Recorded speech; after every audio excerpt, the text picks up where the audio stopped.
आगे बढ़ते और आपको बता दें कि पंडित नेहरू की जयंती आज है, बाल दिवस आज है, बच्चों के हाथ सदन की कमान है। राजस्थान विधानसभा में आज बाल सत्र का आयोजन किया जा रहा है। विधायकों की भूमिका में 200 बच्चे जो है वो आपको नजर आएंगे। Lok Sabha speaker Om Birla chief guest हैं। फर्स्ट इंडिया सुपर एक्सक्लूसिव तस्वीरें भी आपको दिखा रहा है। लोकसभा स्पीकर ओम बिरला विधानसभा पहुंच गए हैं, उनका काफिला यहाँ पर पहुंच गया है, तो तस्वीरें आप देख पा रहे होंगे। माननीय लोकसभा अध्यक्ष श्री ओम बिरला जी हमारे बीच होंगे यहाँ, और हम आज के इस बाल सत्र के आयोजन का शुभारंभ करेंगे।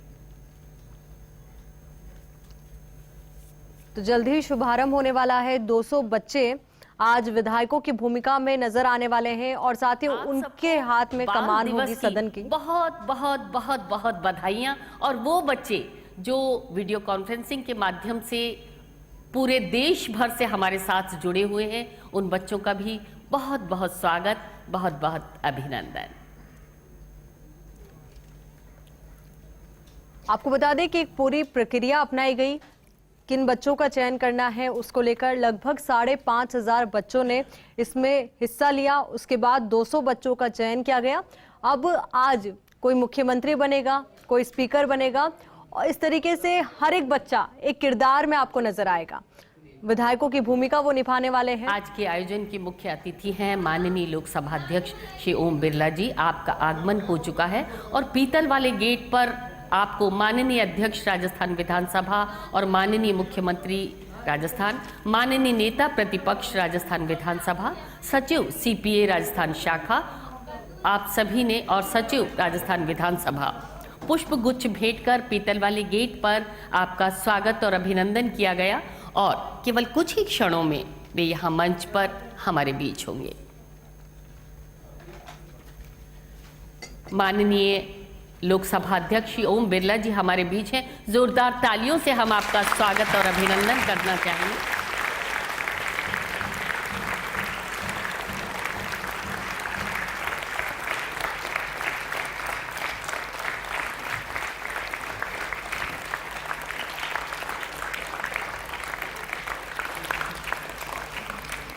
कमान है और ऐसे में सीएम अशोक गहलोत भी यहाँ पर पहुंचे हैं बच्चों का मनोबल बढ़ाने के लिए।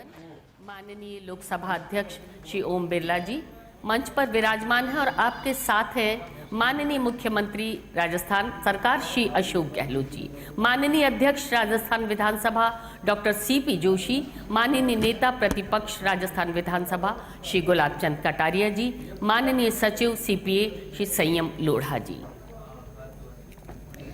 माननीय अध्यक्ष लोकसभा और सम्मानित मंच से आग्रह दीप प्रज्वलन के लिए।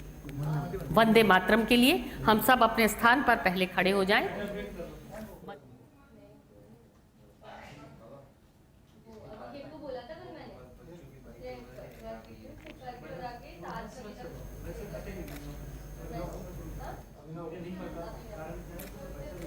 वंदे मातरम। वन्दे मातरम् सुजलां सुफलां मलयज शीतलां शस्यश्यामलां मातरम् वन्दे मातरम् शुभ्रज्योत्स्ना पुलकितयामिनीं फुल्लकुसुमित द्रुमदल शोभिनीं सुहासिनीं सुमधुरभाषिणीं सुखदां वरदां मातरं वन्दे मातरम् वन्दे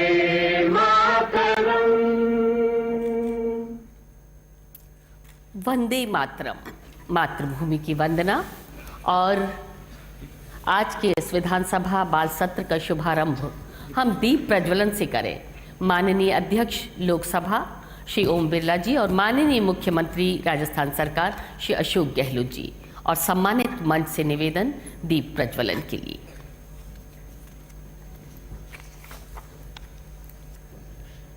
सचमुच तिमिर चाहे कितना भी घना हो, आलोक की सिर्फ एक किरण उसे प्रकाशित करने के लिए पर्याप्त होती है।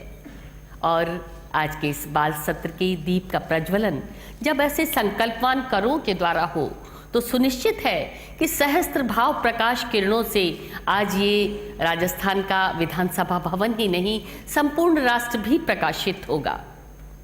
दीप प्रज्वलन की रस्म अदायगी माननीय के कर कमलों से। दीप से जलना न सीखें, दीप से मुस्कान सीखें, सूर्य से तपना न सीखें, सूर्य से उत्थान सीखें। सोचना है हम स्वयं यहाँ कहाँ हैं, राह चलना ही न सीखें, राह का निर्माण सीखें। और बच्चे बागों की कलियों के समान हैं, उन्हें सावधानी और प्यार से पोषित पल्लवित करना होगा। वे ही तो राष्ट्र का भविष्य है, वे ही तो कल के नागरिक हैं और केवल इनकी उचित शिक्षा के द्वारा ही अच्छे समाज का निर्माण होगा। चाचा नेहरू के ये वाक्य हमने कई बार कई रूपों में सुने हैं और सचमुच बच्चे भारत का भविष्य है। इस भविष्य को सुनहरा बनाने की दिशा में ये प्रयास बाल सत्र, जहां किताबों से निकलकर सभापति, मुख्यमंत्री, नेता प्रतिपक्ष, विधायक आदि महान शब्द पद नौनिहालों के द्वारा आत्मसात होंगे, जहां प्रश्नकाल, शून्यकाल, तारांकित प्रश्न नीरस परिभाषाओं से रूपांतरित होकर एक सुंदर प्रयोग के माध्यम से आने वाली पीढ़ी को प्रशिक्षित करेंगे, प्रजातंत्र की नींव को सींचेंगे। आज़ादी के अमृत महोत्सव के उपलक्ष्य में राष्ट्रमंडल संसदीय संघ राजस्थान शाखा का ये अद्वितीय प्रयोग विधानसभा बाल सत्र सचमुच भारत के गणतंत्र को, भारत के प्रजातंत्र को सच्ची आदरांजलि। हमने माननीय का स्वागत हृदयस्थ और अंतस्थ भावों से किया। आइए करते हैं स्वागत का सारस्वत अनुष्ठान। हम माननीय का स्वागत हरियाली और खुशहाली के प्रतिरूप, वृद्धि और विकास के वाहक, प्रगति और परोपकार के प्रतीक नन्हे पौधों के माध्यम से करना चाहेंगे। इस क्रम में सबसे पहले स्वागत के लिए अनुरोध डॉक्टर सीपी जोशी, माननीय अध्यक्ष राजस्थान विधानसभा और प्रेसिडेंट सीपीए राजस्थान शाखा। आपसे अनुरोध माननीय ओम बिरला जी को ये शांति का प्रतीक, श्री अशोक गहलोत, माननीय मुख्यमंत्री राजस्थान और वाइस प्रेसिडेंट सीपीए राजस्थान शाखा, आपसे अनुरोध करना चाहेंगे आप भी माननीय को ये सुंदर पौधा भेंट कर आपका स्वागत और सम्मान करें।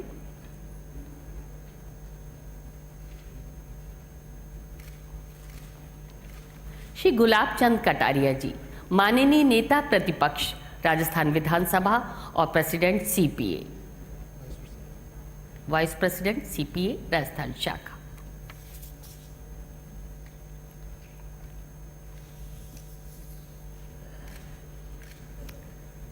श्री संयम लोढ़ा, सचिव सीपीए राजस्थान शाखा, आपसे भी आग्रह।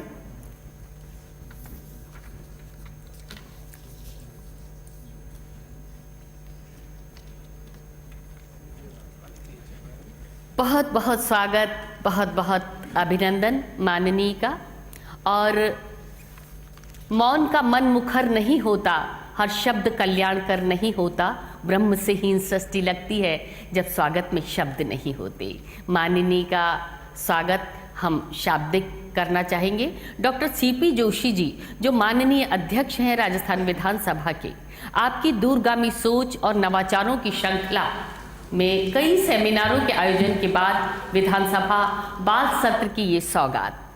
चाचा नेहरू के जन्मदिन पर हमारे नन्हे जो बच्चे आज यहाँ 200 की संख्या में मौजूद हैं, इन्हें ये सौगात। आपसे अनुरोध स्वागत उद्बोधन के लिए।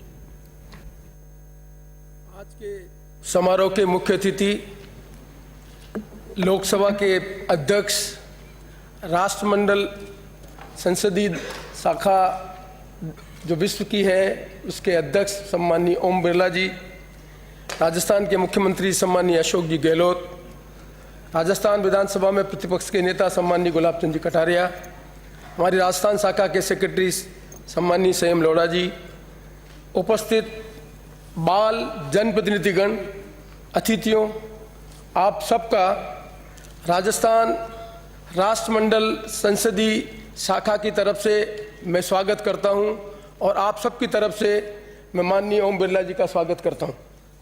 मुझे आज बहुत प्रसन्नता है। आप सब जानते हैं हम आज़ादी का आज अमृतोत्सव मना रहे हैं और आप इस बात से भी विज्ञ हैं, आज पंडित जवाहरलाल नेहरू का जन्म दिवस है। 14 नवंबर को हम बाल दिवस के रूप में मनाते हैं। पंडित जवाहरलाल नेहरू देश के प्रथम प्रधानमंत्री थे। इस देश में लोकतंत्र को स्थापित करने में जो उनकी भूमिका है आप और हम सब जानते हैं। आप सब हम जानते हैं कि दुनिया में संसदीय प्रणाली के माध्यम से हमने जो विकसित राष्ट्र हैं उन विकसित राष्ट्र का मुकाबला किया, चाहे वैज्ञानिक क्षेत्र में हो, चाहे औद्योगिक क्षेत्र में हो, चाहे और कोई मापदंड हो। जिन मापदंड पे दुनिया के विकसित देश हैं आज हमारा देश है, इसका कारण है संसदीय लोकतंत्र। संसदीय लोकतंत्र का मतलब है इस देश में विविध भाषा बोलने वाले लोग हैं, अलग अलग धर्म को मानने वाले लोग हैं, उत्तर दक्षिण पूर्व पश्चिम सब तरह से लेने वाले जो लोग हैं वो इस देश में इस संसदीय प्रणाली के माध्यम से अपने जनप्रतिनिधि चुनते हैं, वो नीतियाँ बनाते हैं, प्रदेश और देश का निर्माण करते हैं। 75 साल में हमने सफलतापूर्वक प्राप्त हमने किया। अब नई चुनौतियां आज लोकतंत्र के सामने हैं। संसदीय लोकतंत्र की एक स्टेप आगे और है, वो है हम आज पार्लियामेंट्री डेमोक्रेसी से एक कदम आगे बढ़े, जिसको कहते हैं पार्टिसिपेटिव डेमोक्रेसी। जनता की भागीदारी बननी चाहिए सत्ता के अंदर, जनता की भागीदारी बननी चाहिए निर्णय करने के लिए। इसलिए हमने सत्ता का विकेंद्रीकरण करने के लिए पंचायत राज और जो हमारे लोकल सेल्फ गवर्नमेंट है उसको सशक्त करने के लिए 73 और 74 अमेंडमेंट हमने किया। और मुझे कहते हुए प्रसन्नता है, मैं उन बिरले व्यक्तियों में है जिन्होंने मुख्यमंत्री जी ने कैबिनेट मिनिस्टर बनाया पंचायत राज का राजस्थान में। मुझे सौभाग्य मिला देश में पंचायत राज मंत्री बनने का भी मनमोहन सिंह जी की सरकार में। जब मैं विदेश में गया तब पहली बार मैंने देखा एक लोकल सेल्फ गवर्नमेंट में हमने जो इंटरेक्शन कर रहे थे उसमें सदस्य के रूप में एक नौजवान छात्र बैठा हुआ था। तो मैंने उनसे पूछा कि भाई छात्र क्यों बैठा हुआ है? हमारे यहाँ लोकल सेल्फ गवर्नमेंट में पार्षद चुने जाते हैं पर कोई छात्र चुना नहीं जाता है। तब मुझे कहा गया कि ये छात्र ये हमारे जो लोकल सेल्फ गवर्नमेंट है, जो नगर पालिका और महानगर पालिका कहते हैं, उसमें जो छात्रों की समस्या है, एक स्कूल के बाहर बस कहाँ खड़ी होनी चाहिए, स्कूल के पास बस खड़ी हुई है, टेम्पो में बच्चे बैठे हुए हैं, लोग वहाँ पर ट्रैफिक में है, वो बच्चे निर्णय करते हैं कि स्कूल की बस को कहाँ पर खड़ा करना है। ये निर्णय करने का अधिकार वहाँ उस छात्र प्रतिनिधि को है जो लोकल सेल्फ गवर्नमेंट में बैठकर ये काम करता है। जब मुझे वापस दोबारा विधानसभा में अध्यक्ष बनने का मौका मिला तब मैंने मन में कल्पना की कि ये समय आ गया है जब अमृत महोत्सव के समय में हम नए सिरे से देश की समस्याओं के बारे में लोगों का ध्यान आकर्षित करें। और मैं इसलिए कहना चाहता हूँ माननीय बिरला साहब और माननीय मुख्यमंत्री जी, मैंने कल्पना नहीं की थी। मीना जी ने बाल मेला आयोजित किया, डिजिटल बाल मेला। मेरे घर पे जो ये प्रतियोगी जीते थे वो मेरे घर पे आए थे। मैंने उनको पूछा ये बाल मेले के पीछे क्या उद्देश्य, तो मुझे बताया गया है कि महामारी में स्कूल बंद थी, बच्चे अपने घर से बाहर निकल नहीं सकते, स्कूल में जा नहीं सकते, खेल कूद में भाग नहीं ले सकते, सांस्कृतिक कार्यक्रम में भाग नहीं ले सकते, अपने मित्रों बच्चों के साथ अपने साथियों के साथ बैठ कर चर्चा नहीं कर सकते। तब उनके मन में आया कि हम बाल मेले के माध्यम से डिजिटल मीडिया का उपयोग लेकर उन लोगों की क्रिएटिविटी को हम देखें। और मुझे जानकर बहुत प्रसन्नता हुई कि आज इस बाल मेले के माध्यम से जो IT का प्लेटफॉर्म उन्होंने खड़ा किया, लगभग 50 लाख बच्चों ने अपनी क्षमता का प्रदर्शन किया। किसी ने कविता लिखी, किसी ने ड्राइंग बनाई, किसी ने और चीज़ें की। ये इस बात का प्रतीक है कि हमने 70 साल में कल्पना भी नहीं की थी कि महामारी आएगी, स्कूल बंद होगी और स्कूल में क्लासरूम में नहीं होगा, टीचर पढ़ाने वाला नहीं होगा और कैसे बच्चे अपनी क्षमता का उपयोग करेंगे। तब पहली बार लगा कि इस देश में जो नौजवान बच्चे हैं उनमें क्षमता है और उसका उपयोग उन्होंने प्लेटफॉर्म के माध्यम से किया। तब मैंने पहली बार निर्णय किया कि जब इन बच्चों की क्षमता है, इन क्षमता का उपयोग करने के लिए क्यों नहीं इनसे पूछा जाए कि ये किस तरह की अपनी सरकार चाहते हैं। तब मुझे अच्छा लगा और मैंने मीना जी को कहा कि आप ये प्रयोग करें और बच्चों को प्लेटफॉर्म देके और उनसे पूछें कि उनके मन में किस सरकार की कल्पना है। मुझे आज बिरला जी कहते हुए प्रसन्नता है, लगभग 5500 लोगों ने इस प्लेटफॉर्म पे भाग लिया और इस प्लेटफॉर्म में भाग लेने के बाद एक्सपर्ट से अलग अलग लोगों से बातचीत करके लगभग 200 आज जनप्रतिनिधि के रूप में आज यहाँ पर उपस्थित हुए हैं। उन सब का मैं सम्मान करता हूँ और ये कहना चाहता हूँ कि आइए आप और हम सब इनकी क्षमता का उपयोग लेकर किस तरह से देश की नीति निर्माण करने का काम करें, इसकी चर्चा करने के लिए हमने आज ये सत्र बुलाया है। मुझे इस बात की भी प्रसन्नता है, आप तो कॉमनवेल्थ कमेटी के पूरे के अध्यक्ष हैं, शायद ये प्रिविलेज राजस्थान की विधानसभा को ही है। हम विधानसभा में इनको ये मौका दे रहे हैं, ये प्रिविलेज इस बात का है कि इनके मन में जो कल्पना है उस कल्पना को समझने की आवश्यकता है। और मैं कहना चाहता हूं माननीय बिरला जी, इस देश में संसदीय लोकतंत्र के अंतर्गत हमने डिबेट, डिस्कशन और निर्णय करने का फैसला किया, फिर भी इस देश में इस पार्लियामेंट्री सिस्टम के होने के बाद भी यहाँ पर गौ हत्या का आंदोलन शुरू हुआ, या अन्ना हजारे का आंदोलन शुरू हुआ, या जयप्रकाश जी का आंदोलन शुरू हुआ, यहाँ कृषि के लिए किसानों का आंदोलन शुरू हुआ।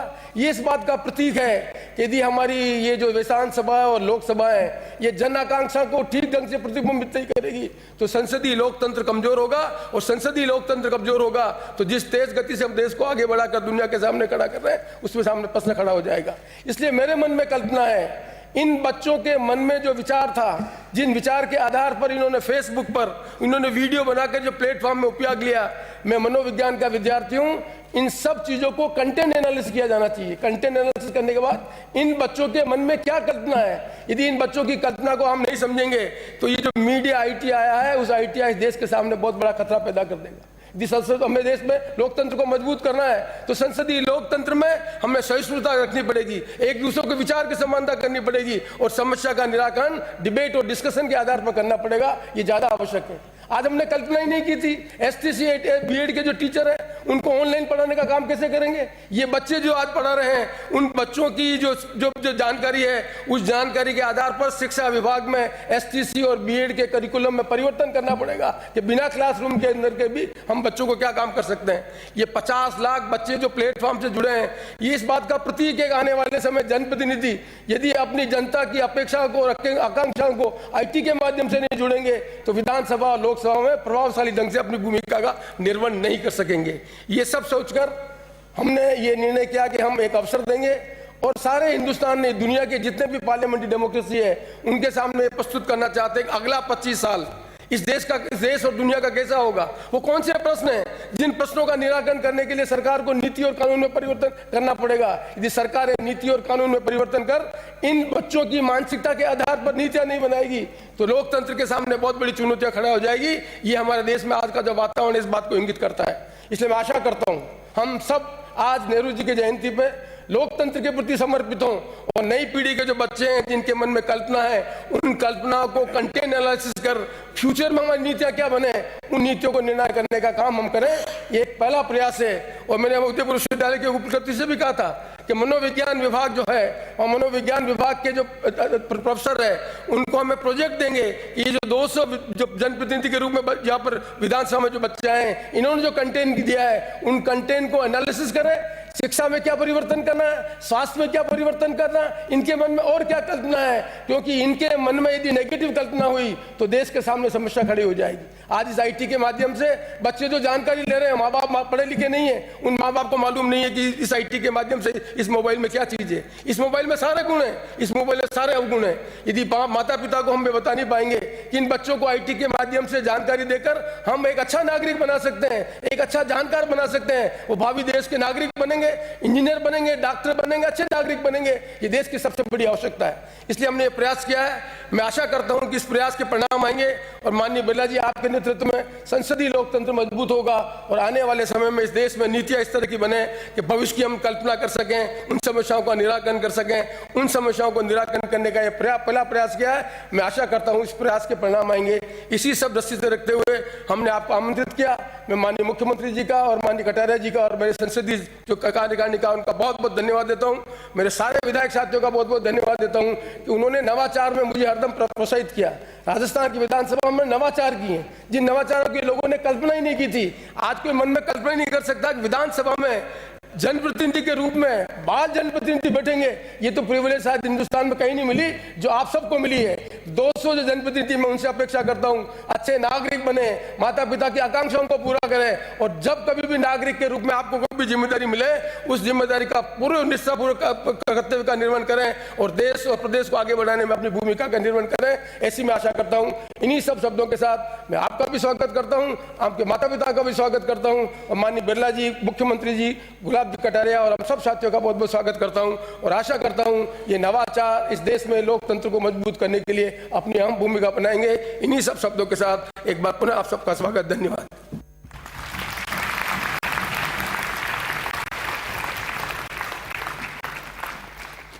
धन्यवाद, बहुत बहुत धन्यवाद माननीय अध्यक्ष राजस्थान विधानसभा श्री अशोक गहलोत, माननीय मुख्यमंत्री राजस्थान सरकार। देश के प्रथम प्रधानमंत्री पंडित जवाहरलाल नेहरू जी की ही तरह माननीय मुख्यमंत्री श्री अशोक गहलोत जी के हृदय का एक बड़ा कोना हमेशा बच्चों के लिए सदैव समर्पित है। बच्चों के विकास, बच्चों के अधिकारों को सर्वोपरि रखने वाले हमारे यशस्वी मुख्यमंत्री जी आज आपसे आग्रह करना चाहेंगे पूरे प्रदेश के बच्चों को अपना आशीर्वाद प्रदान करें। माननीय मुख्यमंत्री। माननीय अध्यक्ष लोकसभा ओम बिरला जी, अध्यक्ष विधानसभा डॉक्टर सीपी जोशी जी, नेता प्रतिपक्ष गुलाब चंद कटारिया जी, सचिव सीपीए सेम लोढ़ा जी, तमाम सदस्यगण राजस्थान विधानसभा, और जो हमारे यहाँ आज विशेष प्रोग्राम हो रहा है जिसमें हमारे बच्चे बाल विधायक के रूप में और बाल विधायक सभा के रूप में आप उपस्थित हैं। ये प्रोग्राम राष्ट्रमंडल संसदीय संघ के तत्वाधान में और फ्यूचर संस्था के तत्वाधान में, जिसमें डॉक्टर मीना शर्मा जी ने अपनी भूमिका अदा की, ये आयोजित किया जा रहा है। अभी अध्यक्ष जी ने आपको भूमिका के रूप में बताया, इसका मकसद क्या है। मैं समझता हूँ कि एक तरफ तो जिन्होंने पार्लियामेंट्री डेमोक्रेसी की स्थापना की, गांधी जी के सानिध्य में पंडित जवाहरलाल नेहरू, सरदार वल्लभ भाई पटेल, मौलाना अबुल कलाम आज़ाद, डॉक्टर अम्बेडकर साहब ने बनाया संविधान, जिसके अंतर्गत पार्लियामेंट्री डेमोक्रेसी आज 75 साल के अरसे के अंदर इस मुल्क में कायम है। हमें गर्व है पूरी दुनिया के मुल्कों के अंदर कि सबसे बड़े लोकतांत्रिक देश के रूप में हमारी स्थापित हैं। हमारा मुल्क एक रहा, अखंड रहा, जबकि दुनिया के बड़े बड़े मुल्क जो है टूट गए। रशिया जैसा मुल्क टूट गया, उसके 15-16 टुकड़े हो गए एक मुल्क के जो सुपर पावर थी अमेरिका के मुकाबले की। हमारे मुल्क में अनेक जातियाँ हैं, धर्म हैं, भाषाएँ हैं, वर्ग है, उसके बावजूद भी हम एक रहे, अखंड रहे, अनेकता में एकता वाला मुल्क। ये जो सोच है हमारे लोकतंत्र में, संविधान की जो भावना है, मूल भावना, उसके कारण संभव हुआ, क्योंकि आज़ादी हमें ऐसे ही नहीं मिली। आज़ादी के लिए त्याग हुए, बलिदान हुए, कुर्बानियाँ हुई। भगत सिंह, चंद्रशेखर आज़ाद जैसे नौजवान फांसी के फंदे पर चढ़े, लंबा इतिहास है। अब पंडित नेहरू जिनकी आज जयंती है, बाल दिवस के रूप में, वो हम बचपन में पढ़ते थे स्कूल में, तब से देखते थे कि पंडित नेहरू की बाल दिवस के रूप में महोत्सव होते थे। और 10 साल तक वो जेल में बंद रहे थे आज़ादी की जंग के अंदर। कितने बड़े बड़े नेताओं ने जिंदगी बिता दी, गांधी जी ने, नेहरू जी ने, कई नेताओं ने जेलों में बंद रहे थे। उस वक्त की जेलों में बंद रहना कितनी बड़ी बात थी। किस प्रकार से पूरे मुल्क में गांधी जी ने अहिंसा का हथियार लेकर के, अहिंसा का हथियार है बहुत बड़ा, खाली हिंसा का हथियार नहीं होता बंदूक या तलवार, अहिंसा भी हथियार के रूप में उन्होंने प्रयोग किया और दुनिया को दिखा दिया कि इस मुल्क के अंदर हम आज़ादी लेके रहेंगे अहिंसा के हथियार के रूप में।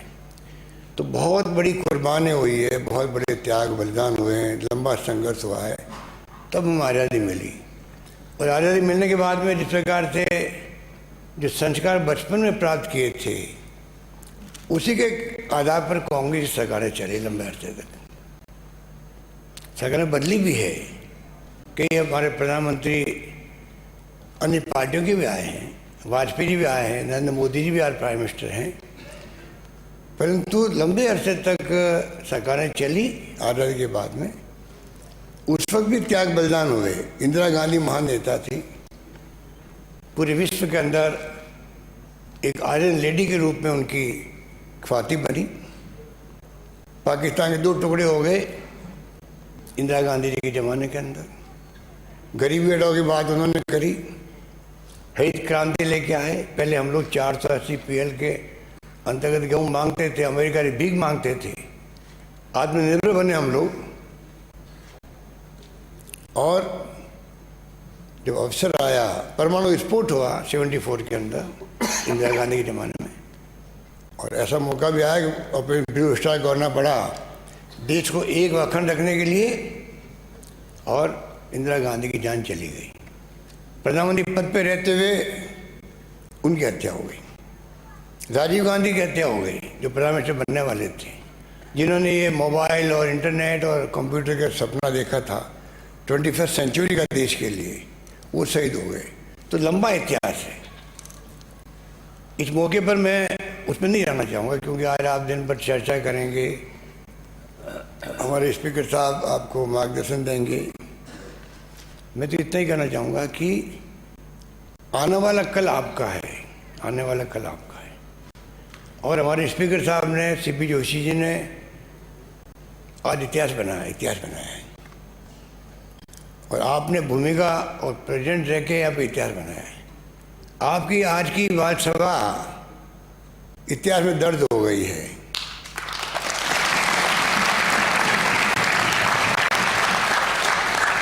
ऐसा प्रयोग मेरे ख्याल से कहीं नहीं हुआ होगा विश्व के अंदर। आज हमारे जहाँ हम बैठते हैं, आपके मुख्यमंत्री महोदय बैठे, हर्ष जी, यहाँ मेरी जगह है, ये मेरी जगह है, यहीं बैठे हुए। तो आप सोच सकते हैं मंत्रिमंडल बैठा हुआ पूरा आपका। मंत्रिमंडल में भी देखिए उप मुख्यमंत्री DP गुप्ता, मुख्य सचेतक जयेश सचदेव, यही मुख्य सचेतक बैठते हैं हमारे महेश जोशी जी। नेता प्रतिपक्ष वैभवी गोयल, ये बैठे हुए, जहाँ कटाया साहब बैठते हैं, बैठे हुए। उप नेता प्रतिपक्ष महेश पटेल जी वहाँ बैठते हैं हमारे। राजेंद्र राठौड़ साहब, सामाजिक न्याय मंत्री दिनेश, कृषि मंत्री जितेश कुमार डूडी, गृह मंत्री प्रतीक शर्मा, खेल मंत्री रमाकांत शर्मा, उद्योग मंत्री खुशी, चिकित्सा मंत्री पीयूष गोयल। ये पीयूष गोयल वो नहीं है दिल्ली वाला, जहाँ पे इनका आदेश चलता है ओम बिरला जी का उनके ऊपर।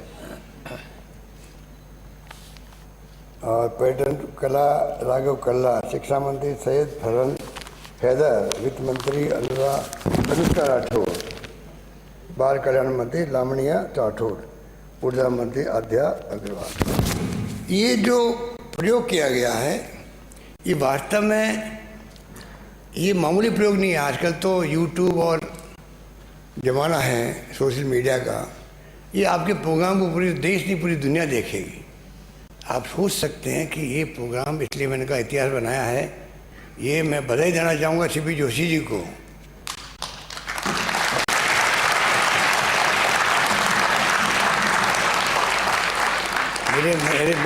मेरे पहले मंत्रिमंडल में भी मेरे पंचायत राज मंत्री थे, पहले मंत्रिमंडल में 20 साल पहले। तो आप सोच सकते हो कि हमेशा नवाचार करते हैं, चाहे वो जयपुर में हो चाहे वो दिल्ली में हो। हमेशा इनका दे रहा है किस प्रकार नवाचार करें, किस प्रकार समाज हर तबके को जोड़ें, किस प्रकार नई पीढ़ी को जोड़ें। ये प्रयोग मामूली प्रयोग नहीं है दिमाग में आना। और मैं इनको बधाई देना चाहूँगा तहे दिल से कि राष्ट्रमंडल संसदीय दल के अध्यक्ष हैं राजस्थान शाखा के, हम लोग उपाध्यक्ष हैं, मैं और कटारिया जी, सेम लोढ़ा जी हमारे सचिव हैं। पर इनकी सोच थी कि ये आप सबको 5500 में से सिलेक्शन हुआ, आप 200 लोगों का 5500 में से सिलेक्शन 200 का हुआ है। इस अंदाज के बाकी लोग लाखों लोग सुनेंगे आज आपको, आप ये परफॉर्मेंस देखेंगे, आप में जज्बा होना चाहिए कि आने वाले वक्त के अंदर किस प्रकार से। मैंने कहा कल का फ्यूचर आपके कंधों पर रहेगा। चुनौती हर वक्त रही है देश के सामने। जातिवाद की चुनौती बहुत भयंकर है, छुआछूत की चुनौती बहुत भयंकर है। आज भी मानवता में कलंक होता है जब हम देखते हैं कि एक मानव दूसरे मानव के साथ में छुआछूत की भावना होती है। धर्म के नाम पे राजनीति होती है, वो देश हित में नहीं होती है। हम सब प्रेम मोहब्बत भाईचारे के साथ में, शांति सद्भाव के साथ में, अहिंसा के मार्ग में चलते रहें। ये हमारी खूबी है पूरी दुनिया के मुल्कों का अलग से, जो गांधी जी की दी हुई है। उसको अपनाने का, उसको कायम रखने की जिम्मेदारी आपकी पीढ़ी पर है, आने वाली पीढ़ी पर रहेगी, तब मुल्क बचेगा। इसलिए ये यहाँ बुलाने का मतलब है जिम्मेदारी सौंपना।